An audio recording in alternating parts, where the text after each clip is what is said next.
Gua pegang omongan lu, gua atas tuh.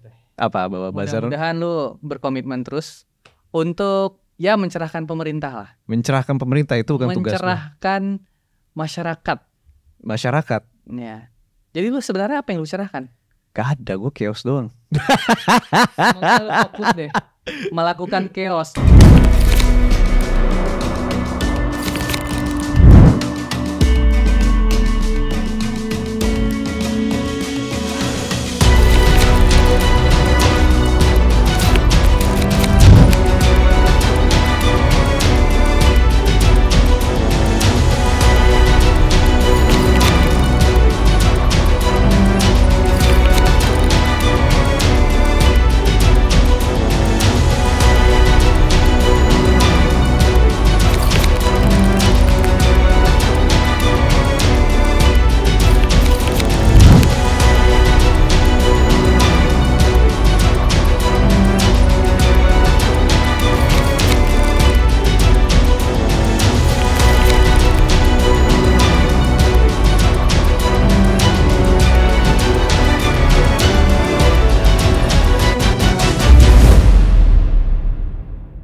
Oke, halo pemirsa Geolife, kembali lagi di podcast Pegang Omongan. Hari ini hostnya tetap bersama gue, Belmondo Scorpio, dan hari ini juga gue bersama satu bintang tamu. Siapakah dia? Seorang podcaster dari kanal YouTube Best Indonesian Show. Buzzer panggilannya. Selamat datang Buzzer. Thank you. Thank you. Telah membawa gue ke sini Ya. kemari. Studio lu kan di sebelah. Oh ya, studio Iya. gue sebelah. Oke. Jadi gue panggil lu Buzz aja lah ya. Ya, buzzer. Buzz aja, Buzzer. Iya, buzzer. Buzzer. Gue akan mulai dari sebuah pertanyaan. Kenapa kemudian lu membangun Best Indonesian Show? Itu ya? Iya. Kak, itu pertanyaan pembukanya. Iya, itu pertanyaan pembukanya. Apa landasan filosofi? Enggak usah landasan filosofi deh. Apa yang membuat lu semakin yakin untuk membangun sebuah kanal? Salah satunya Best Indonesian Show. Ada tokoh nggak sih yang lo iniin, yang maksudnya? Gue belum pernah ini sih ya. Gue belum pernah mikirin sedetil apa gitu. Suatu hari gue ngerasa kayaknya Indonesia butuh nih. Gua Gitu. suka nih. Terus akhirnya ya sudah gue lakukan. Dan ya ujung-ujungnya ya seperti ini sekarang gitu, kayak gini nih. Tapi kalau misalkan ngomongin inspirasi dari Best Indonesian Show, Ya. ada beberapa. Contoh ada TikToker satu namanya Udin Kashiwagi. Terus ada Stephen Colbert sama Jon Stewart di TV-TV Amerika. Ada Brad Cooper sama ada ini juga, ada siapa tuh ini sekarang dia jadi penyanyi. Joji tuh dulu kan dia sering konten juga tuh. Siapa namanya? Apa? Filthy Frank. Aduh, masa gue lu lupa tahu sih. juga, Mas? Iya, Filthy Frank. Nonton jangan-jangan. Karena zamannya dia. Oke. Filthy Frank. Nah, jadi ya Best Indonesian Show ini banyak sekali inspirasinya. Jarang yang ada bukannya jarang, tidak terlihat gitu satu konten seperti ini dan dengan pemikiran yang gue bawa gitu. Kayaknya gue narsis banget deh di sini. Ya, tapi sorry. tujuannya pada akhirnya apa nih, finishnya nih? Untuk chaos doang udah. Oh, untuk buat rame aja gitu ya? Iya, buat rame aja. Indonesia tuh sepi. Oke. Sepi banget. Nah, gue cuma pengen buat rame doang udah. Berarti tujuan lu cuma mau buat rame gitu ya? Iya, gue kan buzzer, penggiring opini. Ya itu kan kerjaan buzzer ya. Gimana sih? Dan lu sebenarnya condong pada mengkritik, memuji, atau gimana sih cara pola media lu bergerak untuk menanggapi satu berita, dua berita begitu loh? Gue mah selalu pro rezim, bro. Oh, pro rezim. Iya, apapun yang rezim lakukan gue dukung, bro. Ya, tapi kita real aja.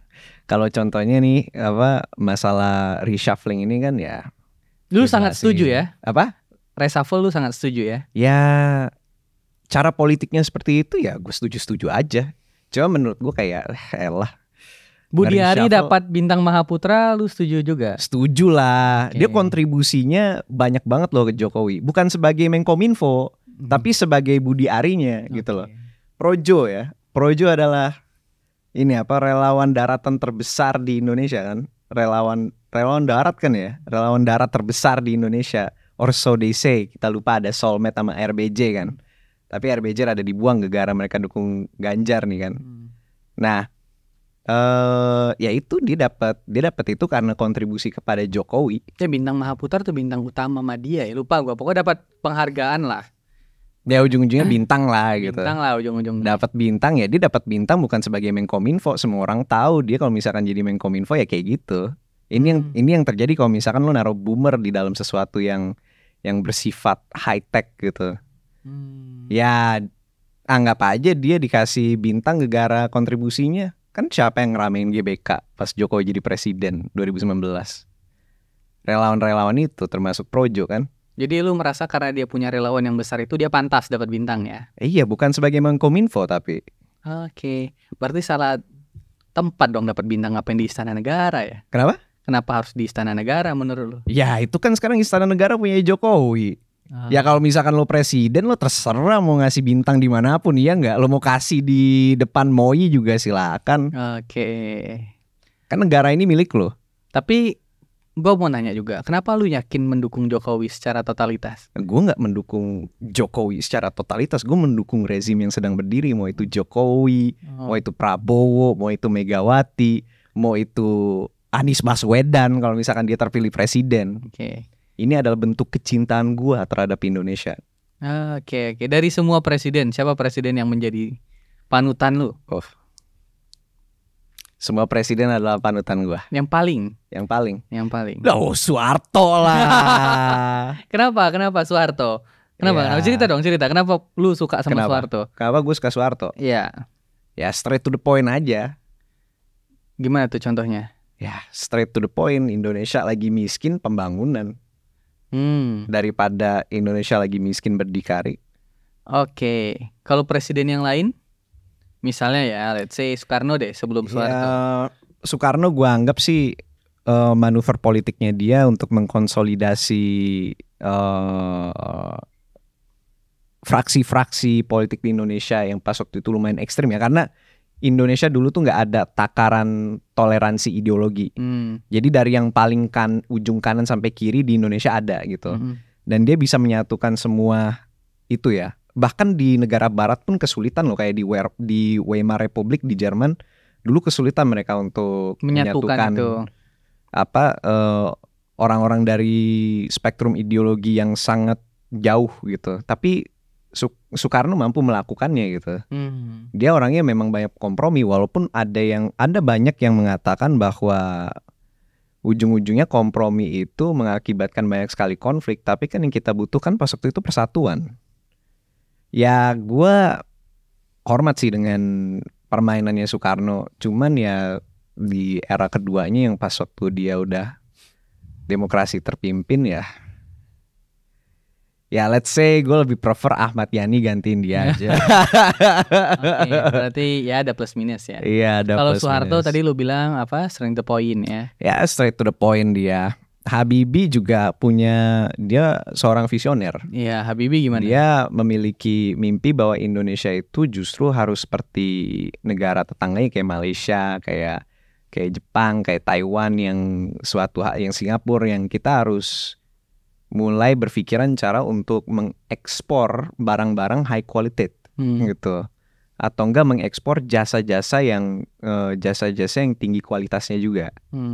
Ya akan tetapi kan katanya Ali Wardana yang tersedia di Indonesia adalah sumber daya alam. Kenapa nggak dimainin aja? Kita rakyatnya gede, potensi kita gede, kita lebih meraup banyak keuntungan kalau misalkan kita terus ekspor barang-barang yang murah. Begitu. Dan sampai sekarang kan ya seperti itu. Selanjutnya setelah Habibie, Abdurrahman Wahid atau Megawati dulu ya? Abdurrahman Wahid dulu lah. Abdurrahman Wahid dulu. Ya beliau ini yang gue suka dia humanis. Cuman dia itu terlalu maju untuk zamannya. Indonesia itu belum siap untuk Indonesia itu nggak deserve. Bukannya mereka nggak layak ya, tapi mereka nggak deserve. Atau itu sama ya, gue lupa. Tapi Indonesia itu nggak deserve mendapatkan presiden semulia Gus Dur. pas waktu itu.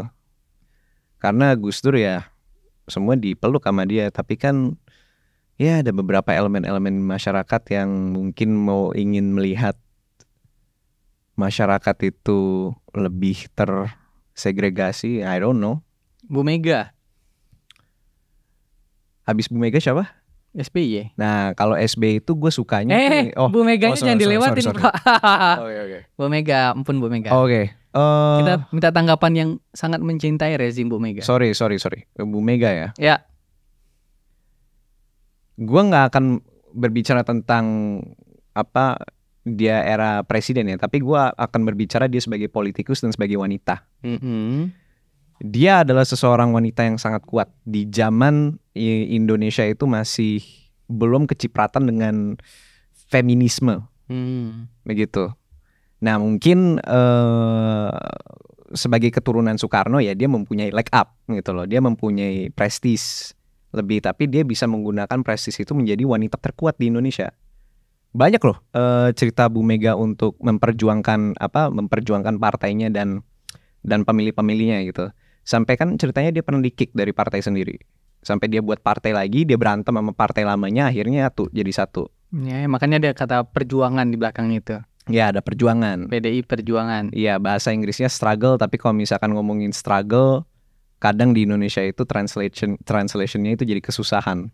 Jadi orang bisa bilang itu partai kesusahan. Gitu. Tapi ya selama pemerintahannya nggak ada yang lu ingat? Kenapa? Selama masa pemerintahannya?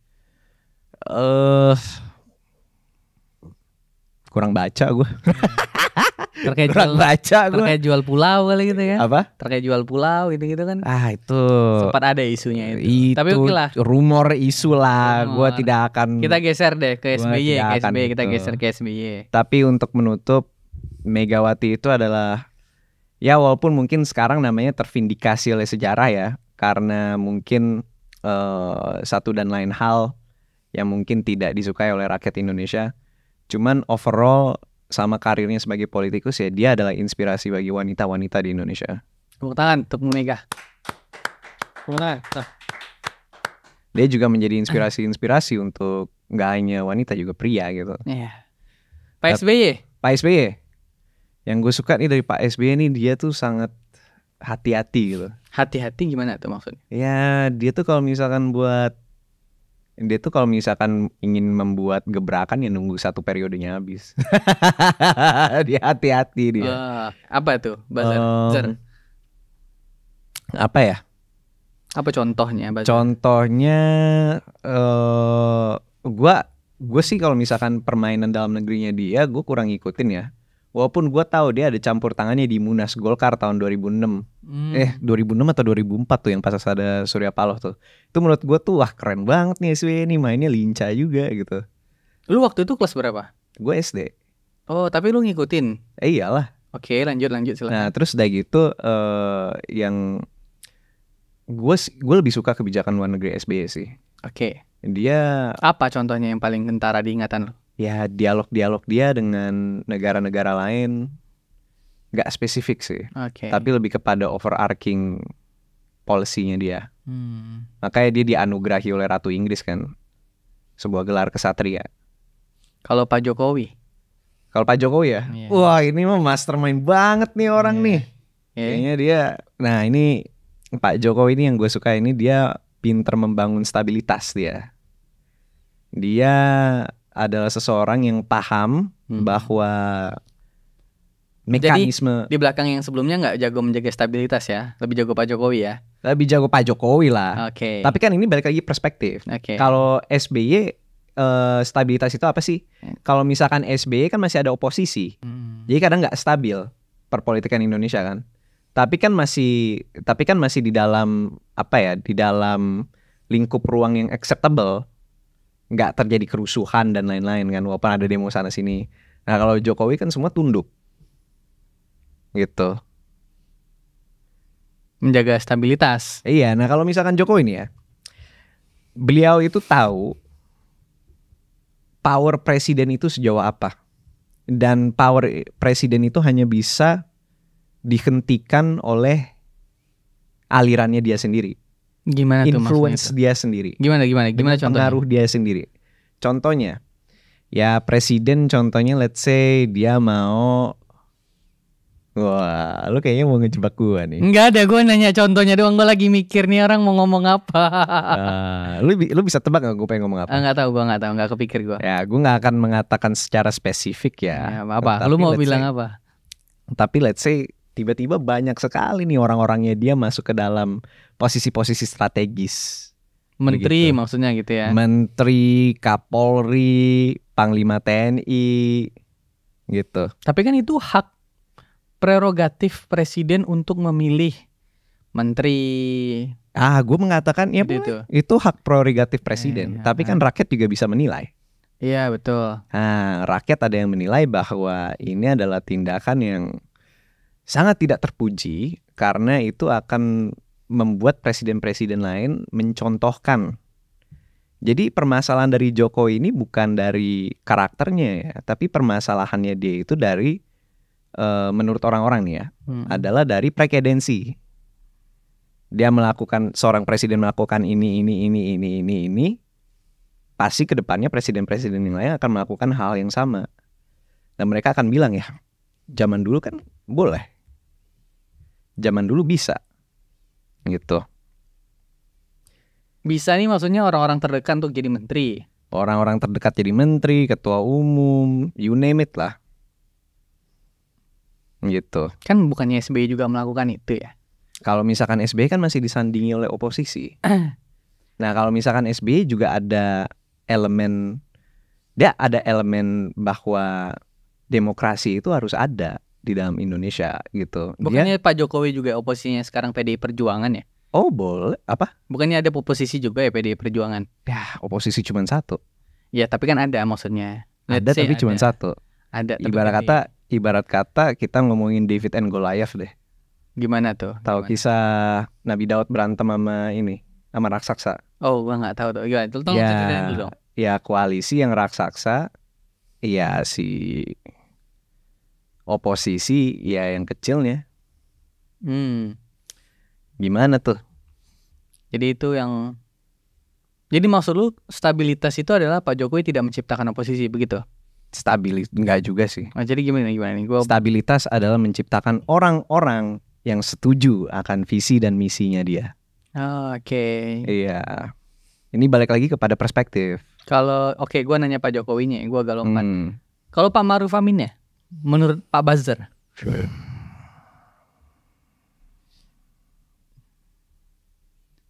Next question. Pak Ma'ruf Amin nggak dijawab apa-apa ini. Gue saya bingung mau ngomongin apa. Iya. Gue nggak ngikutin jejak Pak Ma'ruf Amin. Tapi sebagai orang yang mencintai rezim, setidaknya lu tahu dong, maksud gue sesuatu yang bisa disampaikan. Pak Ma'ruf Amin ini adalah orang yang dengan iman yang sangat kuat, dan dia sama ini santun dan baik dan menjalankan amanahnya sebagai wakil presiden dengan tanpa hambatan. Udah itu aja. Oke. Udah kayak politikus belum? Udah mirip. Udah mirip. Karena lu juga, gue akan tanya seputar rezim ya, karena gue kembali pada latar belakang lu yang bernama Buzzer dan mendukung rezim. Kemudian kita juga sudah memenangkan presiden dan wakil presiden terpilih, Pak Prabowo dan Mas Gibran. Lu akan support terus ya Pak Prabowo dan Mas Gibran itu gimana? Ada tanggapan nggak? Nih gue nanya, ada support nggak dari lu untuk mereka? Support dari yang akan menjadi rezim baru ini? Ya tergantung nanti mereka ngapain. Makan siang gratis deh. Makan siang gratis? Iya. Ya suatu hari anak gue juga bisa makan siang gratis. Apa itu nggak bagus? Oh oke. Bagi menurut lo oke ya? Ya oke lah. Kita butuh makan siang gratis. Menurut lo nggak butuh makan siang gratis atau gimana? Gua ikut aja apa kata pemerintah ini, makan siang enggak. Oh jadi kalau pemerintah bilang enggak, jadi kita nggak makan siang gitu? Maksudnya program makan siang gratis. Ya kalau ada ya udah gunain, kalau nggak ada ya udah juga. Gua nggak yang gimana gitu loh. Kaji lagi. Kalau menurut gua tuh ya makan siang gratis itu adalah sebuah semangat yang bagus ya untuk melawan ini udah cocok nih jadi jubir nih. Lanjut. Melawan angka stunting gitu. Ya kita harus kaji ulang. Semua kebijakan itu walaupun ada studi backgroundnya, balik lagi kan nanti apakah teori terbukti tergantung di lapangan. Kalau misalkan ternyata di lapangan jelek ya kita ini lagi apa sih namanya, kita kaji ulang. Ya memang kayak gitu kebijakan publik tuh, nggak semua sempurna. Dan di kanal YouTube lu ini juga kan buzzer, gak susah juga nih buzzer gitu. Di kanal YouTube lu gue perhatiin lu juga bicara tentang latar belakang latar belakang partai politik. Oh ya kan. Boleh ceritain gak sih partai politik yang menurut lu tuh kayak nih partai sampah banget gitu. Kan lu sering bahas tuh. Kenapa nggak partai ini yang bagus banget? Oh gitu. Gue mulai dari belakang dulu. Oh kayaknya bukan gak usah sampah deh, sorry. Ini partai kurang banget deh. Kalau partai yang bagus banget? Lu mau bagus banget dulu. Iya. Yaudah yang bagus banget. Partai yang bagus banget ya? Iya. Susah gue ngejawabnya. Lu gua tanya yang kurang, maunya yang bagus. Gua tanya yang bagus, nggak tahu jawabannya. Kan kayak politikus dibawa muter-muter kan. Gini aja deh. Sebutkan 3 partai yang cukup bagus dan alasannya why. Ya opini tentu menjadi hak lu bersuara kan. Oke. Sama 3 partai yang agak kurang dan lu tentu jadikan kritik yang membangun untuk mereka. Bener ya, kritik membangun ya. Iya, jangan ambil ini sebagai alasan. Kalau ada yang motong ini di TikTok, awas loh. Aja gua. Lanjut, silakan. Menurut gua partai di Indonesia 3 partai. Gue mikir dulu maksudnya Bel. Oh iya, boleh.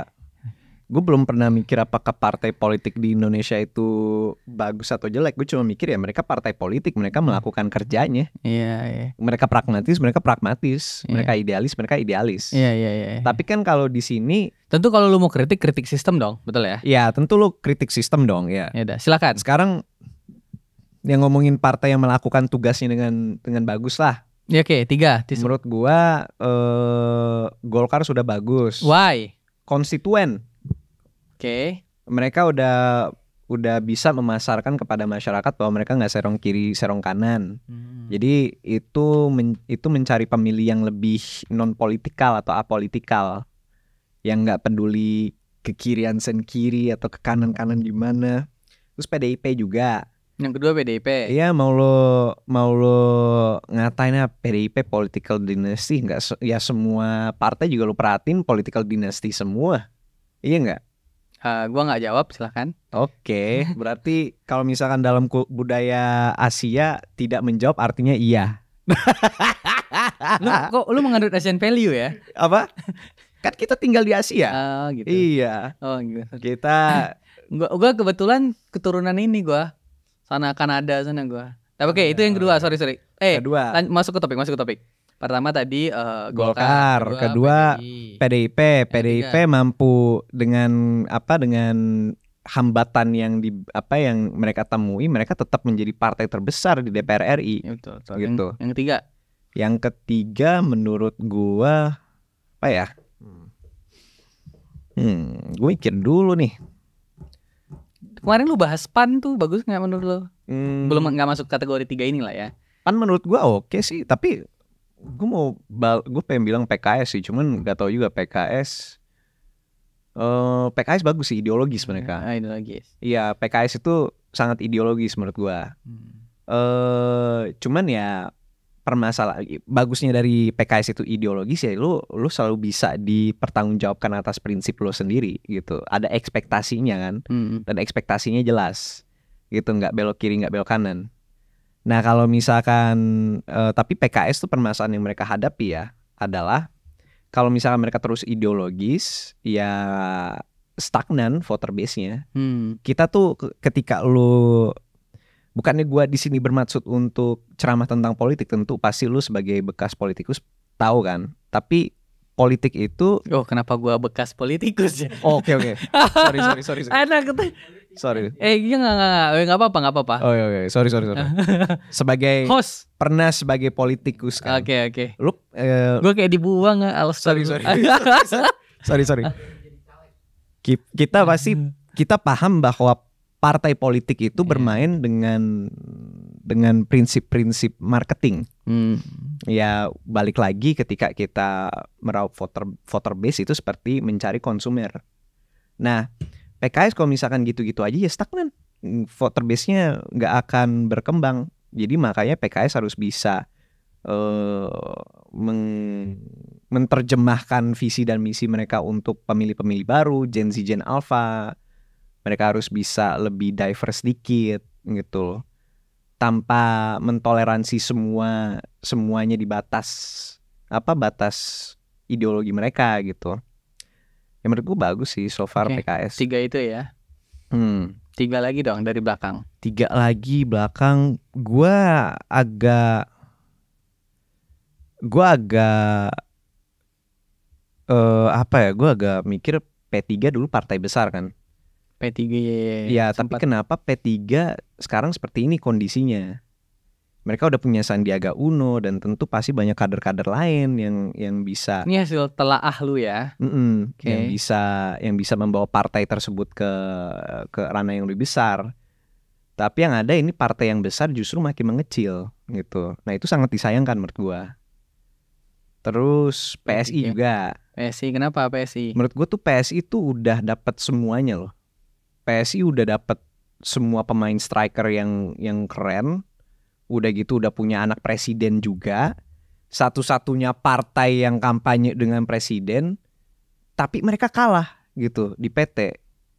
Nah itu tuh gimana ya? Menurut gue tuh kayak kesalahannya tuh bisa where do you guys go wrong? Ngerti gak sih maksud gue? Paham kan? Kayak where do you guys go wrong? Lu udah punya semuanya. Lu udah punya anak presiden, lu udah punya presiden, lu udah punya wamen. Udah punya wamen tuh yang itu tuh Raja Juli Antoni kan.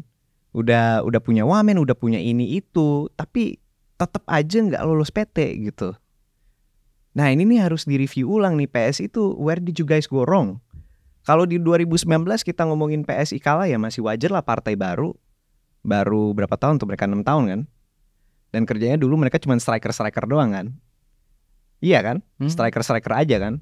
Nyerang Anies itu, nyerang Anies ini gitu. Nah kalau sekarang kita lihat pemeran PSI lebih banyak lagi orang-orangnya. Kayak lebih banyak yang perannya menahan, ada yang perannya kenapa Bel? Kok nervous gitu Bel? Gue minum. Oh iya. Lanjut. Banyak yang nahan, banyak yang kiper gitu, ada midfielder dan lain-lain kan. Kalau misalkan kita melihatnya memakai lensa persepak bolaan, tapi tetap aja masih kalah gitu. Kenapa? How did this happen? Gitu. You literally have the president and you lost. How bad could you get gitu? Nah itu yang gue masih mikir-mikir tentang PSI. Why? Gitu. Yang satu lagi ya. Menurut gua satu lagi tuh gua lagi mikir. Satu lagi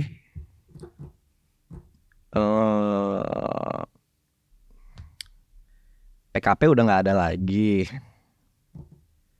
PBB ya biasa-biasa aja lah PBB selama ini. Kira-kira siapa Bel? Coba lempar ke gue. Partai Projo. Oh Partai Projo. Belum jadi partai. Belum jadi partai. Spoiler.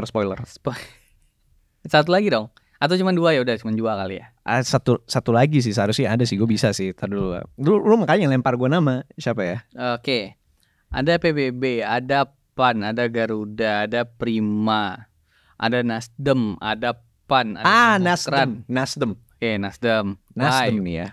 Apa yang membuat lu menjadikan partai itu 3 terbawah? Nasdem so far itu basically Golkar light. Oke. Ya, gimana tuh maksudnya? Ya basically ya mainnya sama seperti Golkar, harus stick to the government gitu. Walaupun pas waktu mereka sempat jadi oposisi kan, cuman nggak oposisi murni, mereka cuma dukung presiden yang didukung oleh oposisi doang. gitu. Sisanya mereka masih main di pemerintahan. Tapi tuh concern gue adalah udah berapa kali 2 menteri dari Nasdem itu kena berturut-turut gitu. Ya ujung-ujungnya sama kayak PDIP kan. Itu 2 kali tuh kena berturut-turut gitu. Dan kabarnya ini masih rumor nih. Ini rumor ya. Tapi alasan kenapa Nasdem menarik dukungan dari Anies Baswedan itu karena mereka takut kena kasus lagi gitu. Ini rumor. Nah, makanya gua tanya, kalau misalkan rumor ini benar ya, seberapa banyak kasus yang lo punya di dalam partai sampai lo diancam sekali lo mundur gitu. Apa itu juga berlaku sama Erlangga menurut lo? Erlangga? Iya. Wah. Ya. Ya dia di posisi yang baik gitu. Tiba-tiba kok dia kok turun kan bertanya-tanya ya orang. Menurut analisa Anda? Ya mungkin dia cuma mau pensiun, capek kali habis kampanye ya. Siapa yang tahu kan? Terus mungkin dia ngerasa kayak banyak nih yang lebih hebat dan pintar daripada saya gitu. Jadi dia mengundurkan diri gitu. Itu ya menurut gua. Menurut lo pengumuman jam 10 pagi tiba-tiba mundur jadi ketua umum itu alasannya mungkin karena dia capek dan butuh hiburan gitu? Iyalah. Oke. Menurut gua kayak gitu, sesimpel itu guys. PKB? Apa? Yang tiba-tiba mendukung juga PKB. pemerintah. Waduh. Kan kalau lo berangkat dari Nasdem yang lo ceritain tadi. Iya. Kalau PKB? Waduh. Karena Ya anggap aja lu kan cukup sangat concern isu-isu Menurut rezim. Jadi gua tanya dong isu-isu rezim. Menurut gua ini Cak Imin nih kagak mau kena karma basically. Karma gimana tuh? Ya kita kan lihat aja sejarahnya dia kayak gimana. Maksudnya sejarah dia merebut partai PKB begitu? Oh ya, seperti itu kali. Oke, yang merebut dari Gus Dur itu ya. Iya. Mungkin dia nggak mau kena karma, mungkin. Jadi karma yang lu maksudnya apa nih? Itu yang lo sebutkan takut barusan. direbut itu. Iya, mungkin. Karena kan mungkin melihat dari kata PDIP nih, ada yang mau merebut partai gitu. Oke. Jadi kan gue tadi tanya lah tentang politikus, partai politik. Karena salah satu isi konten di kanal YouTube lu itu juga fokus pada politik sebenarnya. Selain politik, apa sih isu yang lu bahas di kanal YouTube lu? Buzzer.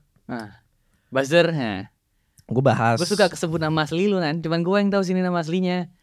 Asal-usul keluarganya, warga negara, KTP. Tinggal diucapin aja langsung selesai. Oke. Selain politik, isu apa sih yang biasa lu mainkan di kanal YouTube lu itu? Biasa gue ngebahas tentang budaya sih sama orang-orang. Budaya? Iya, karena kan base Indonesian Show itu kan untuk orang-orang kronis online.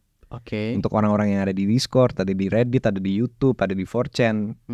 Tapi orang Indonesia gitu. Dan mungkin ada orang luar negeri yang mau enjoy juga ya silahkan. Makanya gue pakai bahasa Inggris untuk ngakomodir gitu. Gue ya bahas putar topik-topik yang ada di online aja selain politik. Nah kebetulan kenapa gue bahas politik terus, karena yang ada di online 50% politik semua. Oh iya? Iya. Dan kebanyakan meme-meme gitu gak sih? Meme politik banyak gitu. Candaan gitu ya? Lu lebih gampang melihat gue bukan sebagai perwakilan dari elit Indonesia, tapi lu lebih gampang melihat gue sebagai duta Indonesia. Gimana tuh maksudnya tuh? Ya gue mewakili aslinya Indonesia seperti apa gitu. Jadi mewakili Indonesia ini maksud lu duta untuk mewakili masyarakat Indonesia atau gimana nih? Bukan untuk mewakili masyarakat Indonesia, tapi mewakili bangsa Indonesia as a whole. Ya gue sebagai corong, walaupun gue pro rezim, gue gak hanya sebagai corong pemerintah, tapi gue corong sebagai watak asli kita sebagai bangsa. Tapi lu ada keinginan masuk partai politik gak? Apa? Punya keinginan masuk partai politik gak? Ya kalau dipilih, kenapa enggak? Kalau dipilih oleh rakyat, kenapa enggak? Enggak, masuk gitu. partai politik, masuk partai. Masuk partai politik? Iya. Enggak sih, gue nggak ada. Nggak ada keinginan ya? Nggak ada. Jadi pejabat publik? Kalau misalkan ada yang dorong gua masuk partai, atau kalau misalkan rakyat ingin silahkan. Zar masuk partai politik ini, lu masuk? Masuklah. Seriusan lu masuk? Iyalah. Oke. Kalau misalkan banyak demand, Oke, ya kita itu buat yang parameter rakyat deh. inginkan. Lu buat satu konten. Apa? Kita buat parameter, misal lu buat satu konten di YouTube. Kemudian harus berapa komentar supaya lu masuk partai politik? Gue belum mikir sampai situ sih. Belum mikir sampai situ. Iya, gue belum mikir mau masuk politik karena umur gue aja masih 25. Kalau misalkan gue masuk politik bunuh diri, gue nggak ada duit. Gue nggak ada duit, gue nggak ada backingan, gue nggak ada penjamin. Kalau misalkan gue masuk parpol mati gue. Kalau misalkan gue salah langkah, gitu. Ujung-ujungnya gue bakal dimajuin wali kota Depok ujungnya. Oke. Pertanyaan lain juga, Bazar. Apa yang membuat lu bertahan sampai hari ini ngonten begitu? Bukannya lu bisa ini gak sih, kayak semacam sarkas gitu gak sih, kritik-kritik beberapa isu, berita, ngelawak terkait isu itu. Contoh video terakhir lu di Instagram yang tentang di IKN mau sewa mobil, itu kan semacam jokes sebenarnya. Oh, itu bukan jokes, itu asli itu. Oh, itu asli. Okay. Iya. Apa yang membuat lu bertahan untuk terus ngonten sedemikian rupa bentuknya? Apa alasan lu bertahan untuk itu? Gue ingin orang berpikiran seperti gue. Oke. Tinggalkanlah itu idealisme, pragmatis aja kita, realis aja kita. Kalau misal gue kalau misal gue bilang lu adalah anak muda yang kehilangan harapan sehingga lu membuat hal semacam itu, masuk akal nggak? Harapan gue adalah menjadi realis. Gitu. Ketika lu kehilangan harapan, nggak mau ngapa-ngapain dong. Kalau kehilangan harapan kan bisa gini, Pak. Joget. Pan. Tapi yang membuat lu bertahan karena lu pengen membuat orang realis. Iyalah. Realis terhadap pemerintah. Realis terhadap pemerintah dan situasi bangsa kita sekarang. Memang yang lu anggap realis itu memang benar terjadi atau enggak? Ini kan asumsi lu. Ya, memang ujung-ujungnya ini asumsi gua. Dan yang berarti yang lu pengen ngajak orang realis sesuai dengan asumsi lu. Iyalah. Makanya nama gue buzzer, kan gue penggiring opini. Itu alasannya. Dan jangan-jangan backing lu kuat juga sehingga lu berani kan membuat hal-hal semacam itu. Tebak siapa? Rakyat. Oh, rakyat. Siapa backing lu? Rakyat kali ya? Siapa? Oh ya, gue dibackingi oleh rakyat. People power. People power ya. People power. Tapi ada gak sih yang coba komunikasi sama lu, terus mengkritik lu karena agenda-agenda lu ini, ada gak sih? Siapa? Nggak, orang luar nggak dikenal gitu tiba-tiba. Oh, mengkritik agenda gua? Iya. Oh, banyak. Gimana contohnya tuh? Ya mereka bilang, oh ini orang nggak punya moral. Ya emang gua nggak jualan moral, bro. Lo kalau misalkan, gitu ya? Iya, lo kalau misalkan mau, gua adalah orang yang percaya terhadap moral relativisme. Oke. Bahwa ya walaupun gua ada beberapa hal yang gua ngambil sikap ya moral harus absolut gitu. Jadi gue di sini bukan untuk mendikte moralitas itu baik lagi kepada kalian. Itu. Gue rasa selama ini lo dididik oleh orang tua, oleh sekolah-sekolah, oleh segala macem, lo mencapai lo mencapai resolusi lo sendiri, lo kebentuklah moral gitu. Gue di sini itu salah satu yang komen lu ya. Iya. Ada nggak sih komen-komen yang aneh yang datang ke sosial media lo? Enggak sih, orang biasanya mereka pada dukung agenda gue sih. Biasanya antara dua, dukung agenda atau nggak ngerti agenda gue apa. Udah gitu aja. Yang kayak ngancem gitu nggak ada ya? Ngancem pas gue ngobrol sama Indaji, ada darah lu udah jadi halal. Waduh. Halal untuk apa nih? Halal untuk ya halal, nggak tahu gue buat apa. Biasalah orang-orang inilah Zetsu putih. Oke. Zetsu putih. Iya. Pikirin Naruto, Pak. Tapi kan berarti gue bisa bukan simpulkan, gue bisa bilang di Instagram lu orang masih terbuka dong pikirannya. Orang-orang di sosmed lu itu masih terbuka pikirannya. Apabila lu melakukan semacam sarkasme atau kritik terhadap rezim itu, orang-orang masih terbuka dong. Kok sejak kapan gue kritik rezim? Bukan kritik lah, apalah sebutannya. Mendukung. Gue mencerahkan orang tentang rezim. Ini loh maksud rezim gitu. Oke. pertanyaan terakhir gue sebelum kita tutup podcast Geolife ini. Baru hari ini gue rasanya podcast sama pendukung pemerintah yang 1000%. Pertanyaan gue, kalau lu ditawarin masuk pemerintah, lu akan terima gak? Sebagai apa? Pertanyaan gue sebagai apa, gaji gue berapa, paling penting gaji berapa sih. Terus udah gitu kerjaan gue apa, gue harus terlibat parpol nggak, gue kerjanya sama siapa, bos gue siapa. Coba lu set parameternya, lu set paradigmanya.